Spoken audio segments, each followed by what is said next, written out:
All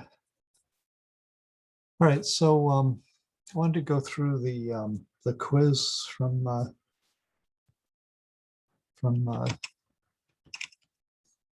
this week. So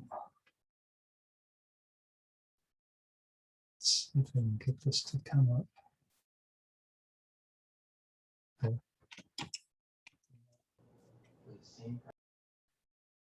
Let's see, this isn't it. This is the paper, right? So this is kind of a crazy paper. The more you read it, the more you don't like it. But basically, the nice thing about it is it was like published a month ago, I guess a couple months ago, February 12th, so 2 months. And it covers the topics we were covering, right? Pretty much exactly. And it also mentions the stuff we're covering this week. Those features are nice. The not nice part is that it's really confusing. I actually haven't graded any of these yet, so I don't know how you guys did, but I mean it's pretty deep to try to sort out exactly what they're doing, you know. Their intent is to make like a universal function where they can describe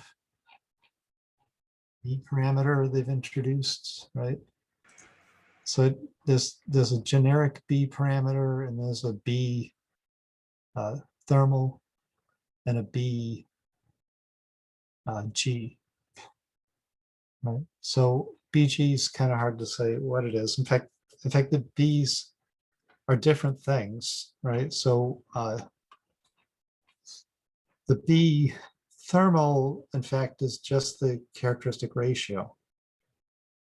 Right? B thermal, if you work out from this equation, so it's equation 8. So if you kind of figure out from this equation what, not that equation, B thermal comes from up here, right? Equation 2.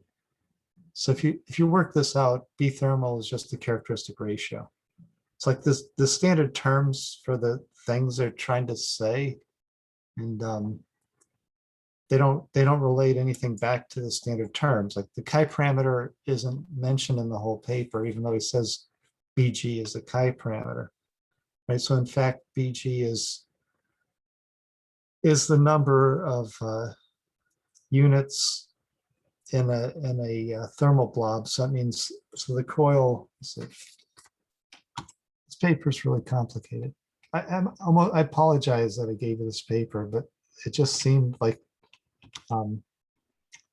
it seemed too right not to give it to you because the time is good and basically everything about it is seemed to match what we were doing. But so anyway, normally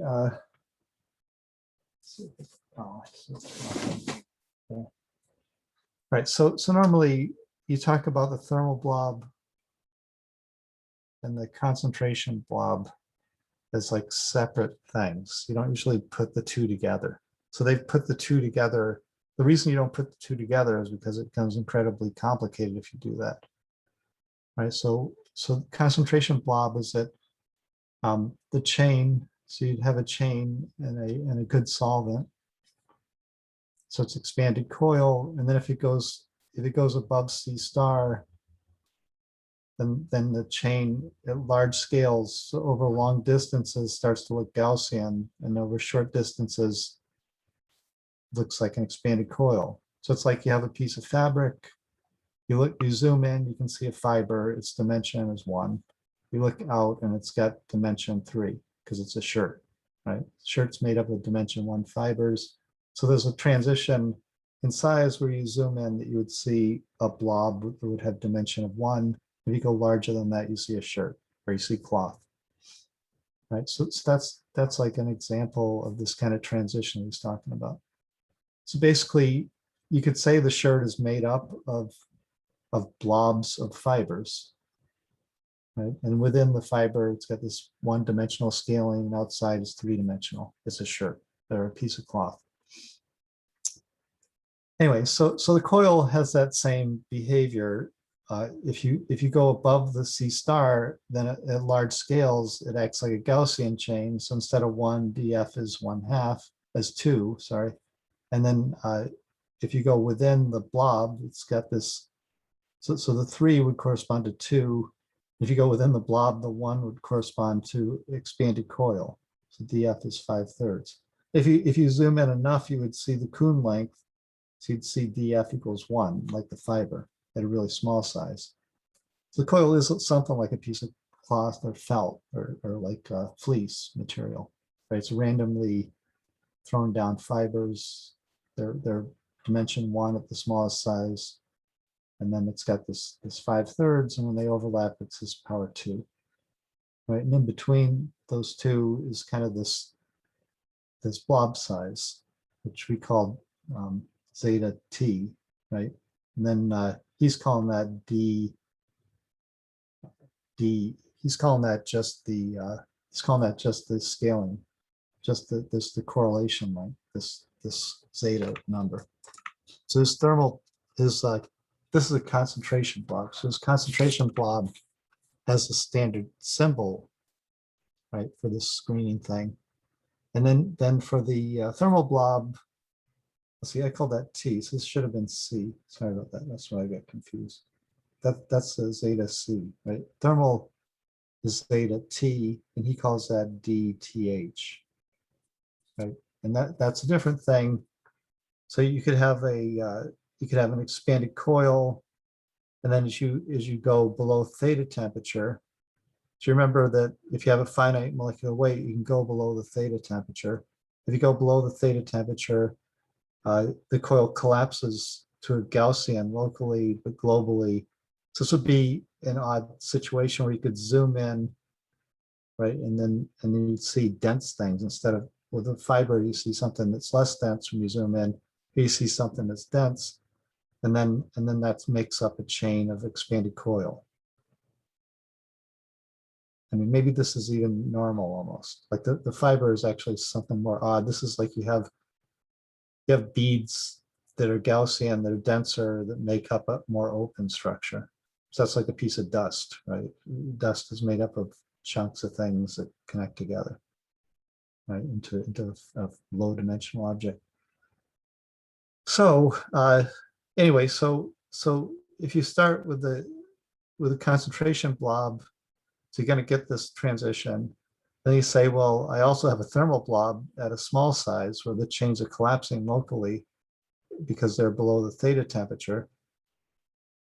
Then I can have both blobs at the same time, which makes it incredibly complicated, right? Because everything's a moving object. This blob size is going to be the Kuhn length divided by 1/2 minus chi. Right? This eta t, which is also this d th here. Again, I apologize. This is such, once you mix these up, it becomes an absolute mess. And then not only is it an absolute mess to start with, but then he introduces a new parameter, these B parameters, which he wants to, I don't know why I didn't call it the D parameter for whatever. I mean, this guy's kind of well respected, but I mean, my respect for him dropped seriously after reading this paper. So there's two groups, let's see, Colby's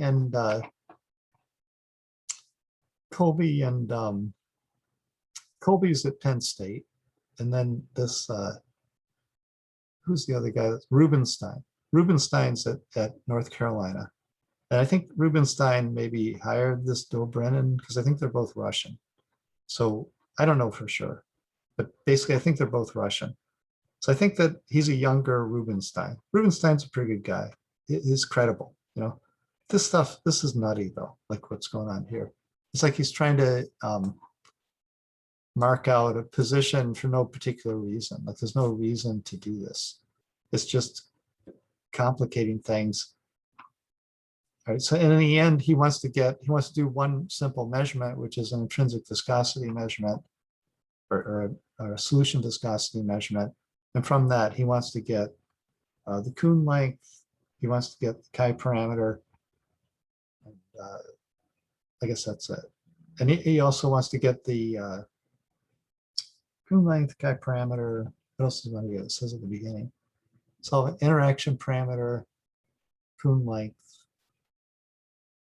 That's one other thing I thought he wanted. Number of monomers, values B, Kuhn length, types of strength of monomer, the parameter B. So I guess that's it. He wants to get these two numbers out of this simple measurement.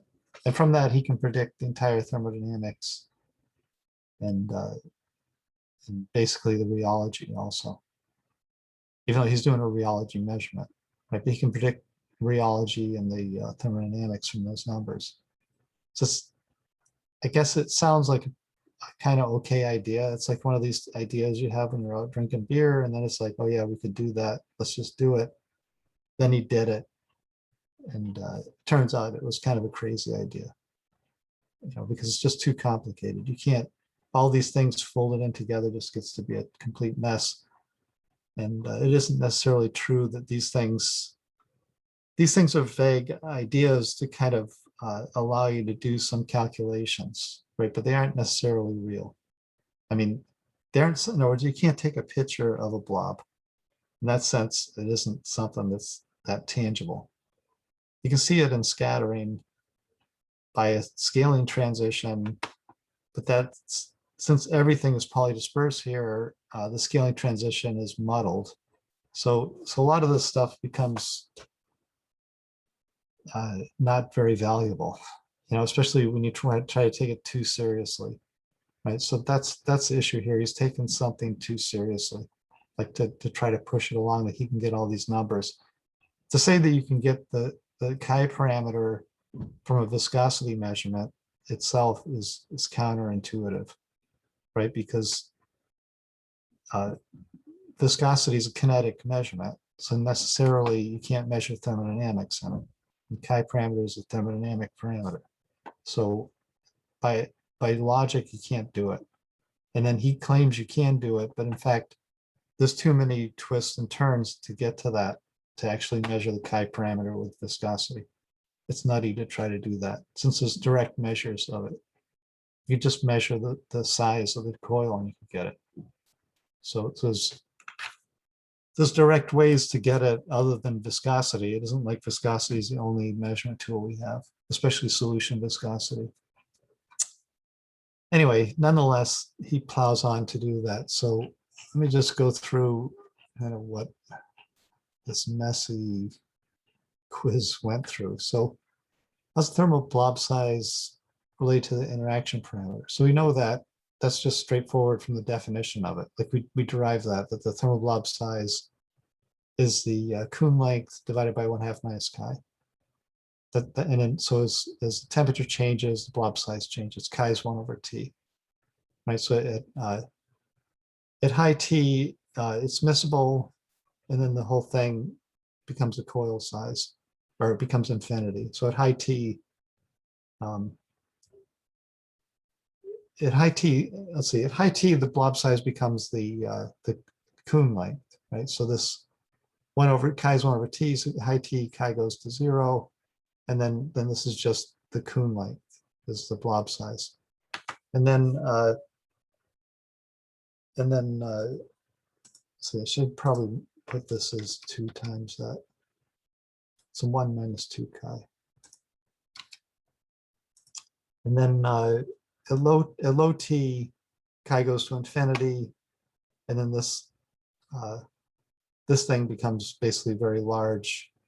This becomes smaller and smaller, the denominator, and that means that the number becomes larger and larger, and then this thing becomes larger than the coil size. So it can only go to the coil size. So at high T, the whole coil is a blob, and so the whole coil is Gaussian. I mean, at low T, right? So that's kind of how this thing works, and this thing is the same way. Then that's how, and then relate BG. So then he gives this equation for BG. He calls this BG the interaction parameter. So how is it the interaction parameter? So you can say that GTH is the number of monomers in thermal blob, which is this relationship. And then it's basically just that that's the same thing as this thermal blob size. And then that's going to be related to this G to the 588 times L. Right. So basically, this BG ends up being the second virial coefficient here. I didn't say it here. To relate BG, let's see, how's the thermal blob size related to interaction parameter? Use this with the first equality of equation 4 to relate BG to chi. See, I did that here somewhere, but I didn't do it there. So it's down here, BG, it's down here. So BG's B thermal times GTH to 1.76, and that ends up being GTH to 588, 1/2 minus chi, which is B2, the second virial coefficient. So BG is the second virial coefficient times this other number.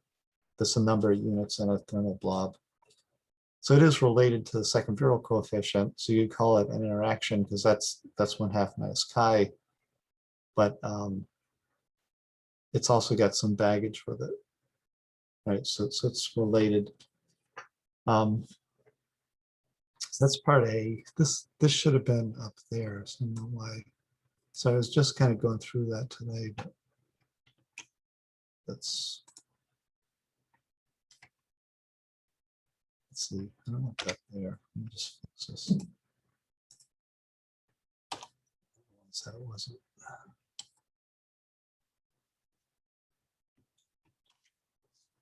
Then part B is the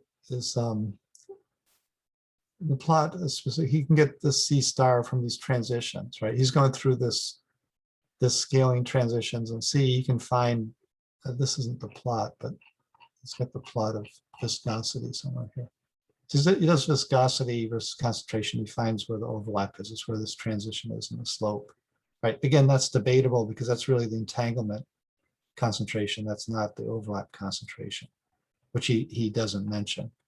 But he doesn't mention a lot of details about how this isn't really true, right? But so you can plot this in different ways and get that transition number, which he calls C star. So you can get C star from a viscosity measurement if you believe the entanglement concentration is the same thing as C star, which it isn't. Okay, so not generally.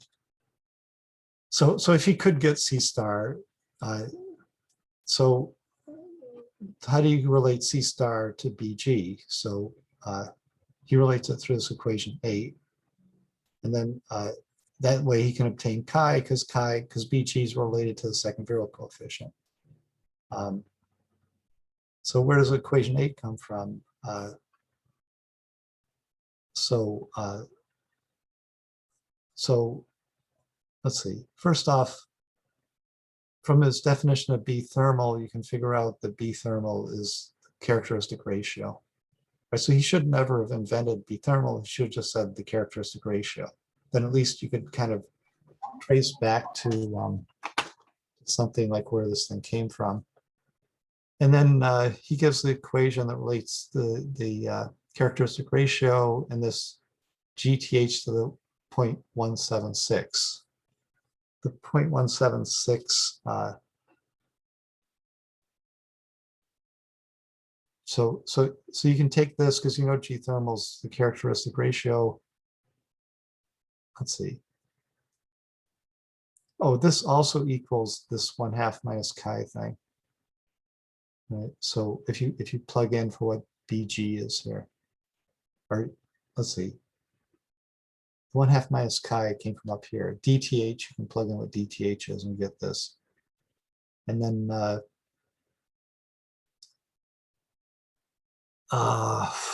this is kind of a total mess. So equation 8 comes from equation 7. So it means C star. Let's see, where is this equation 7? Equation 8 comes from equation 7. So that's his derivation. So he's got this mess that came from equation 6. Let's see. So he takes equation 7. He says when the coil, so this is generic for, so this is just G, it's not G TH, right? So he says that G is the number of monomers for a concentration blob. And then as you approach C star, then that becomes an N, like G becomes a total coil. So in other words, if you lower the concentration to the C star, then G becomes N. That's the whole coil. That's where the coils just touch. Then when G is N, then C equals C star. So then you can say that this N equals this function for C star. You take the C lambda cubed over here, then this at that point B is BG for the thermal blob. So you have B cubed, and then so this just falls out when you change G to N and change C to C star. Then you just get this equation. Where this equation came from is pretty complicated, right? And it came from 6, so it's kind of like it goes from one thing to another, and finally it gets this expression. That's where that comes from. It's gone through down here a little bit, but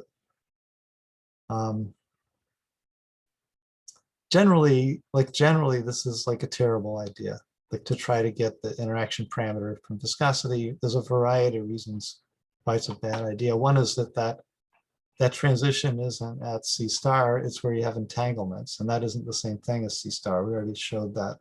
It's been shown by Colby that isn't C star. So that's a pretty big problem. This paper wasn't reviewed. Like nobody really seriously read this paper because it wouldn't have been published the way it is. Anyway, I'm not sure how it got through review. I think this Dobrynin has some kind of clout because he's friends with Rubenstein or something. I don't know what, but basically this is a bad paper. Right? And it's really confusing on top of that. All right, so that's B. Then Dobrynin determines a Kuhn length B from the second equality of equation 4. Again, I apologize for giving this paper. It's a nightmare. So, so the second equality, so BG, he gives this equation, right? So where's 1.176 come from? So that just kind of shows up. 0.176 is 0.588 for good solvent minus 0.5 for theta solvent. And then because it's square root, it's squared. So it would be 0.88 squared. Let's see. You have 0.5, so 0.088. So 0.588 minus 0.5 is 0.088. 0.088 times 2 is 0.176. Okay. So this gets to be like, for one thing, he should have just gone with the 5/3. It would have been a little bit clearer. At least they'd be whole numbers here. So you kind of trace back where these come from. But anyway, so he has this. Dobrynin determines a Kuhn length B from the second equality equation 4 and on the chemical bond length L and the number of monomers in the thermal blob GTH. Explain the origin of the second equality and the origin of the power. So that he says where this comes from here, but basically he's using these scaling relationships and it just comes through with that equation. Right. And again, in the end, BG is just the characteristic ratio. Or no, BG is just the second virial coefficient times a number of units in the thermal blob in the collapsed chains at a local scale. So that's that business. And then D, figure 1b shows the monomers and concentration blob function of concentration. So explain the 3 regimes he shows, right? So So the three regimes are just the regimes of of the um, of the coil, right? So you have so the slope minus 1.31 is what is it? 1 over, no, it's the constant velocity size, swing coil, ds. Very small size in a blob is ds. Oh, that's if you take this scaling function for the, it's like, this is basically the function for C star, right? That the number would go 1 minus 3 by df, right? So 1 over 1 minus 3 by df, if nu is 0.5. So at low concentration, you're looking at the expanded coil, so nu is 0.588. So if you take what, 0.588 and then 3 times that, so that gives you 0.764, and then 1 over that is 1.31. So this is this minus 1.31 equals 1 over 1 minus 3 times 0.588. So that it comes from the C star. This is kind of like the C star equation. 1 minus 3 over df. So that's where that slope comes from. And then once you get, as you go up in concentration, the good solvent part disappears at C thermal. So then you becomes just Gaussian. So that becomes let's see. That becomes it's small. Let's see. Gaussian df sectors at very small sizes. The thermal blob df is 2, nu is 0.5. So then here, this is where it's Gaussian. It's a Gaussian chain within the concentration blob, which is a C star star. And then if you plug in, so the C dependence here is 1 minus 3 nu. So nu is going to be 1/2.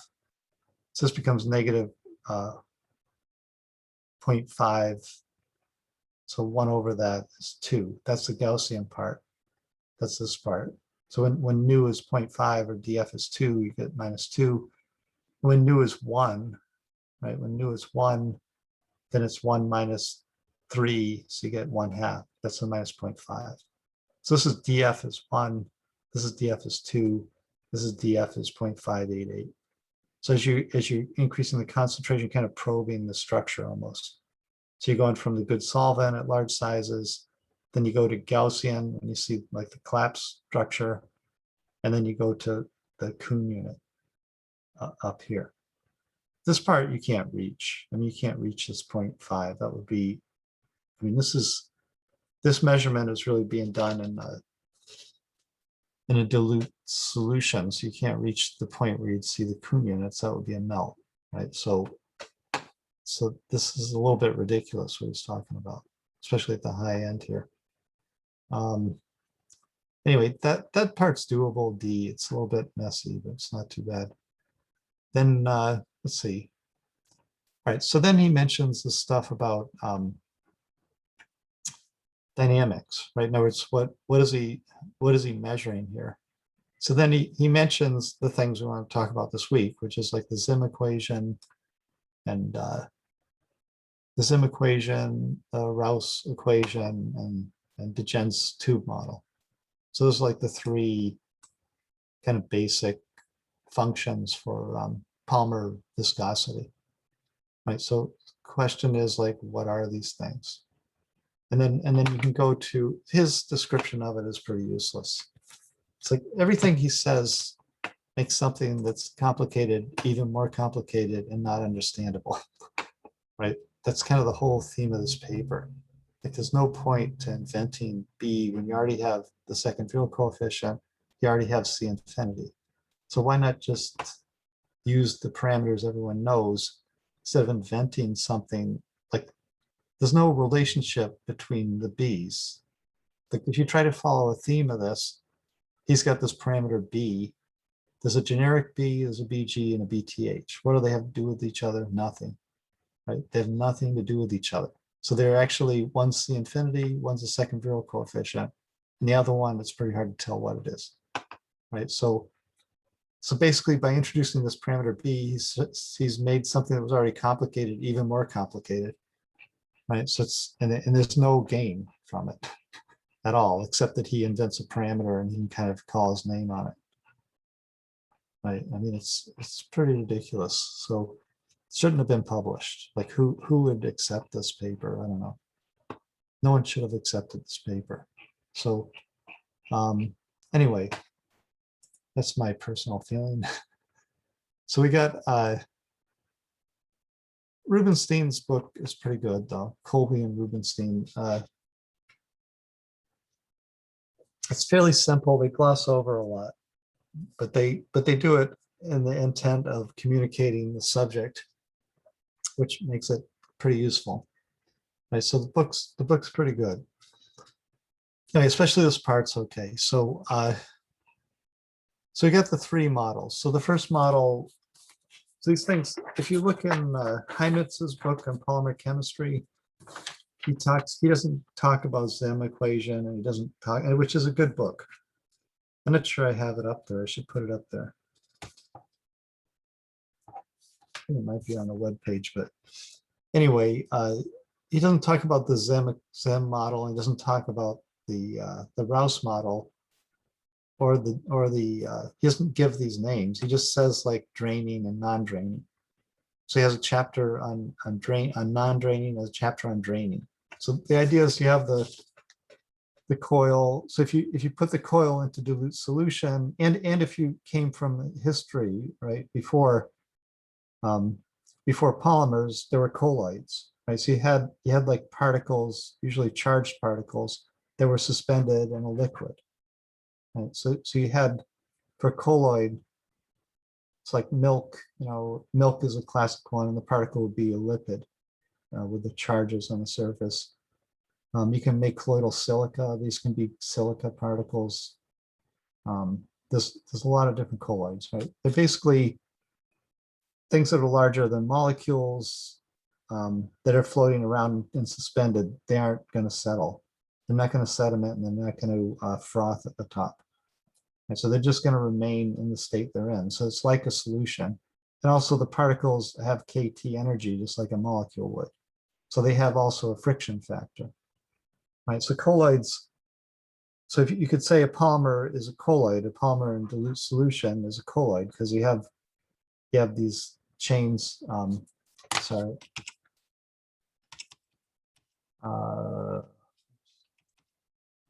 You have these chains like floating around. So you could say the chain's a sphere, it's got a size RH, right? So that's a Zim model. The chain's a colloid. So all the viscosity that you have from colloids, which is a well-developed field before polymers came along, can apply to polymers. And you can just, for the size of the coil, you can say it's like NL squared. Or you could say that RH is n to the 0.588 times L, right, if you want. Or you could say it's n to the 3/5 L, depending on what your perspective is, right? So anyway, so if you can get RH, and then you can just talk about that this thing has a friction factor. So you have the velocity of the particles moving around is going to be a friction factor, which is different than the correlation length. So this is like symbol Z, symbol X, and the other one's symbol Z, the one that's the correlation length. It's got an extra squiggly in the middle, right? So that thing times the force that you apply on the particle. So the force is going to be a kT thermal force. Typically, the force is going to be called del of T, which means a delta function is a pulse. It's a pulse whose integral is 1. So you could have an amplitude times del would give you like a pulsed force. So it's going to be generally del t is going to be a random. It can go in either direction. So plus and minus and in and out. And it's going to happen at some random time. And so your force is going to be something like that. Like this will be what your force is in terms of Brownian motion. So Brownian motion means you have particles flying around, they hit the particles and they move. Right, so that's going to happen randomly. It's going to be a random direction, and it's going to happen in random time. Right, so the velocity of the particle is going to somehow follow this. This friction factor was described by Stokes. We had that already, 6 pi times RH times the solvent viscosity. Right, so that's for a sphere. And Colby makes a point of saying this isn't a sphere, so he just says this scales and gets rid of the 6 pi. And instead of calling it RH, he calls it R. But basically, this friction factor is like a drag coefficient is going to be related to the size of the chain. Right, so that's kind of where this comes from. So RH is the size of the chain. Over in this word thing is scales with 10 to the 0.588. Then you get that this friction factor is going to be that times RH, and you can just say that the diffusion coefficient. So Einstein-Stokes says that the diffusion coefficient is kT over the friction factor, which would be Stokes' law. We use Einstein-Stokes, and then you just plug in what RH is, which is 10 to the 5.88. You get the Zim diffusion coefficient. Or if it's a theta solvent, it's 10 to the 0.5. Right, and then if you say that this is Brownian motion, so that the square root of the distance it travels is proportional to time, then you're going to have to, then you're working with the square of this RH, so you're going to end up with the time is going to be the distance it travels, which is this mean squared divided by the diffusion coefficient. In other words, if the equation for diffusion is the mean square displacement is the diffusion coefficient times time.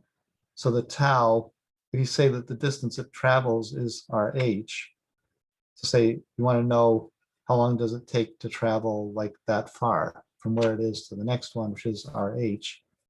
So RH squared, and that time would be the relaxation time, tau for this Zim is D. Right, so that's where this thing comes from, that tau Z is R squared by R being RH by Z, and you could plug in what R is 3 times nu, and then you get tau is 3 times nu for the Zim equation. Right, and then you can swap out what R is. That ends up being R cubed out of this. Right, so basically, if you have the size, so in this paper he says he has the size. It's one of these, either it's dth or eta t, zeta t. That's just that thing cubed gives you the relaxation time for the thing. And then the viscosity is going to be proportional to the relaxation time. Right, so this thing gives you the viscosity as a function of either molecular weight or as a function of size. And then, so that's kind of the Zen model. So it's simple, and this would be a non-draining. Like you just say, it's a colloidal model. So you just say it's non-draining. This thing's completely enclosed, right? None of the water in there that's bound to the salt, to the polymer comes out. It's stuck to it. So the thing is just a ball, right? It's just acting like a ball. So that's Bruno Zim.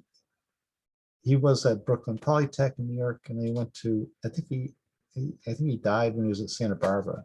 He lived a long life. I think he's dead. Not sure, but basically he's old if he's still alive, like in his late 90s. So I think that he's probably dead. But anyway, so that's the Zim part of this thing. The question is, like, he mentions this, just gives some kind of brief description of it. So that's the description of it. So Rouse is another thing. Okay, Rouse is complicated, but the answer of Rouse is very simple. So he said that if you plot the melt viscosity like log of the melt viscosity versus molecular weight, there's a region where this thing, where melt viscosity is proportional to the molecular weight. So that was pretty well known. There's a point where you have the entanglement molecular weight, and this thing shoots off to the 3.4 power. So that the viscosity goes from molecular weight to the 3.4, and that's because you have entanglements. Right, so this part, that will be described by this tube model. So you say the chains somehow form a pathway through which a chain that has to pass. Right? And then the time, like the relaxation time then is for the time for the thing to squiggle through the tube. Right, but in this region, the chains are independent of each other. There's no entanglements, but they're fully draining because if it's a melt, there's no solvent, so there's nothing to carry along with it. And then basically the chains, the viscosity of the chain depends on how many units you have. That's why the viscosity goes with M. So if you have 1 unit, viscosity is 1. If you have 2 units, viscosity is 2. If you have 3 units, viscosity is 3. So it's just like you have a bunch of beads and you're pulling on them. So the force that you pull on it gives you the viscosity. It's kind of like a train model. I have, how many cars do I have in the train? The force that I have to apply increases with the number of cars, proportional to it. Right, so that's the Rouse chain model. To get that, so Rouse, again, this is the only thing that Rouse did of merit in his life, in 47, I think. Right, so the model itself is really complicated. Right, so but the end result is just that train model. Right, so for the Rouse, this friction factor is just n. Like the more I put on, then it's going to take more force to move it. So the friction factor again is like velocity is the friction factor times the force apply. So I put 2 cars, this thing doubles. So that thing's proportional to how many cars are in the train. Right. So and then the drag coefficient for 1 car. And 1 car's drag coefficient comes from Stokes' law, 6 pi times the solvent viscosity times RH, right? And RH here is how many units are in a Rouse train car, and you assume it's Gaussian, so it's 1/2 times the Kuhn length. Right, so you're going to use Gaussian approximation for RH. This is going to be RH gives you the friction factor, right? So that's all there is to that. So that's this thing, and then again, like the diffusion coefficient from Stokes-Einstein's KT divided by that, so that's going to be 1/n, and then the tau thing is going to be r squared, which depends on n, right, divided by dr. So this gives you r squared times n, but that would be r squared is n, so that's like n squared. Right, so anyway, this ends up giving you viscosity goes with power n, and that the tau r is going to go with n squared. Right, which you can verify for oligomers, like chains that are below the entanglement molecular weight. Then the other point, so in Degen's model, this tube model, he took that kind of Rouse behavior.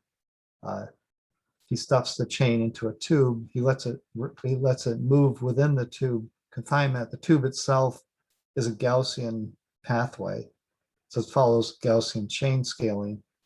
So it's going to have the length of the tube to the square root gives you the size of the tube, the distance traveled. So you can figure out the diffusion coefficient through the tube just using scaling relationships.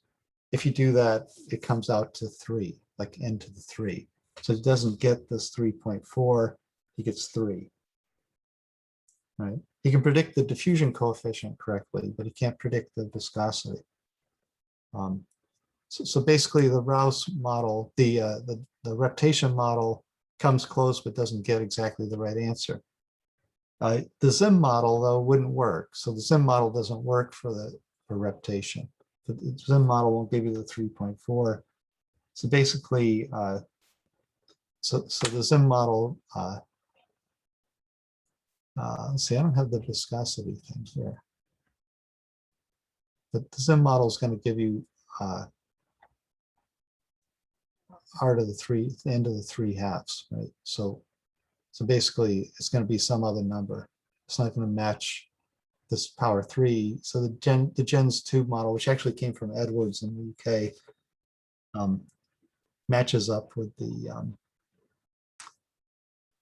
matches up kind of perfectly for diffusion, but comes close for viscosity.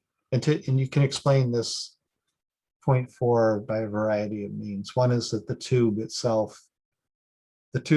is relaxing at the same time that the polymer chain is relaxing in the tube. In other words, the tube that the polymer is traveling through is made up of chains that are also relaxing.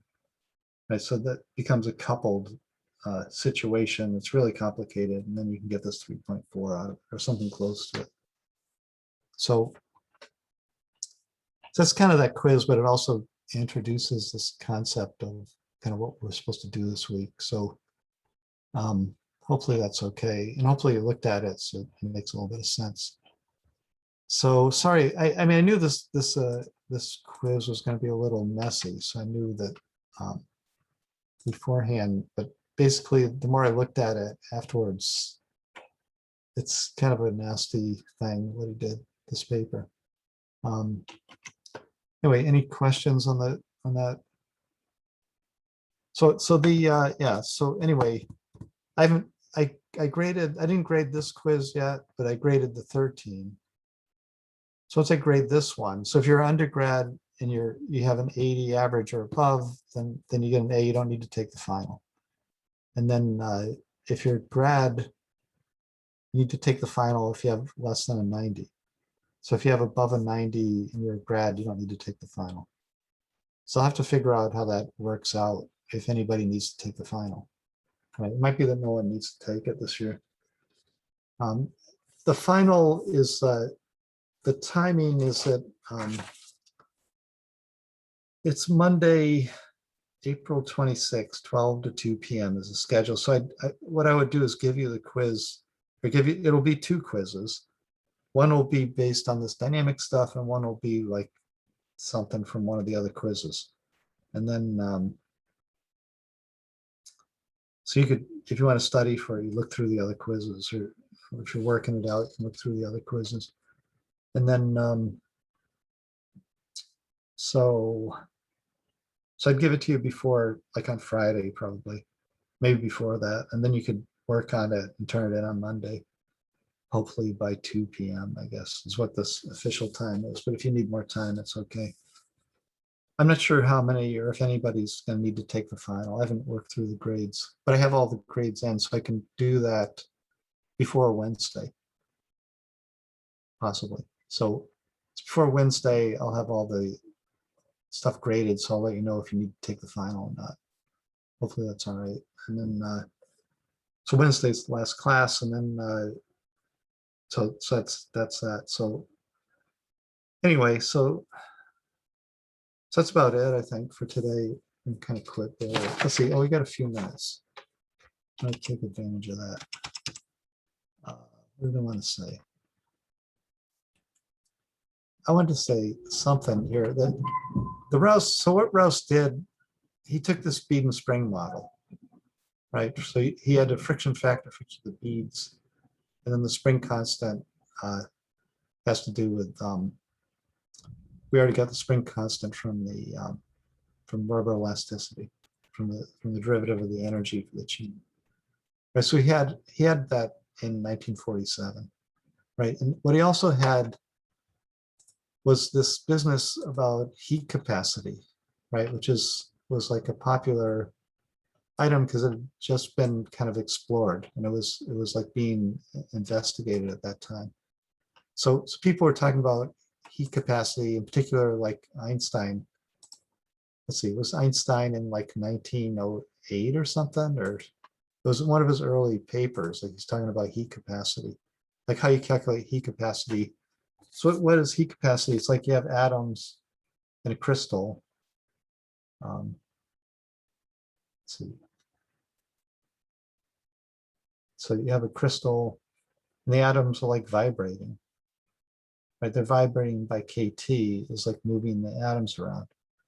So depending on what modes of vibration, see the idea of modes of vibration comes up. Like you can have translational modes, you can have vibrational modes, you can have right, rotational modes, right? So material can have different kinds of vibrations, and a crystal can have even more. These vibrations become what we were talking about, phonons. So you can talk about those vibrations as a particle, just like you can talk about a wave of light as a particle, a photon. Then you can talk about a wave of energy going through a material due to vibrations as a phonon, right? So you can talk about it as a particle nature. So that's the idea. That's the idea. And if you look at this bead and spring model, it's also vibrations, right? So we also have vibrations going on here, right? So this brings you to like things like the harmonic oscillator idea. Like each of these, like you could just take a dumbbell model for a harmonic oscillator. You could say like that thing's going to vibrate, right? And it's going to have a characteristic time to it, like a frequency that it vibrates, like a bell, because it's got a drag coefficient to these beads, and it's got a spring coefficient. So there's a viscous part, so a dynamic part, there's a kind of a static spring part, and the ratio of those two, like the ratio of a modulus to a viscosity, gives you a time. And so you can say like that you're going to have something like K spring over the friction factor is going to give you tau, some time, which would be a characteristic time for the thing to vibrate. In terms of heat capacity, exactly the same thing happened. Like the atoms are moving, so they have a characteristic relaxation time for each of the atoms.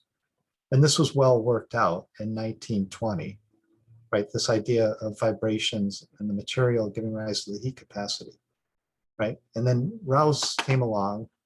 So this isn't really documented in any of the books, but basically all the math of this vibration idea of the phonons was worked out like long before Rouse came along. And Rouse was a graduate student, so he was probably taking a class. Maybe you guys have taken classes in heat capacity, like advanced thermodynamics and chemical engineering. They cover this, right? So, and we do it in materials. So anyway, some of you probably have had that before. So basically he adopted that model to talk about how the chain's going to move, right? So he basically took that model, took some of the math from that model, plowed it into this problem, and he got the solution that the polymer chain acts like a train. The more cars you have, the harder it is to pull it, right? So it's people would gravitate to this because they already knew the math. So it became famous, right? And then so you can see like the logic behind it isn't that the final solution is acceptable too, because it's obvious that you're going to have the viscosity increase with a number.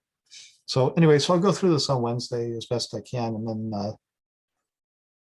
then we can just see, and I'll let you know who needs to take the final or who doesn't. So, right. So thanks. Why don't we quit there today? Any questions? Anything?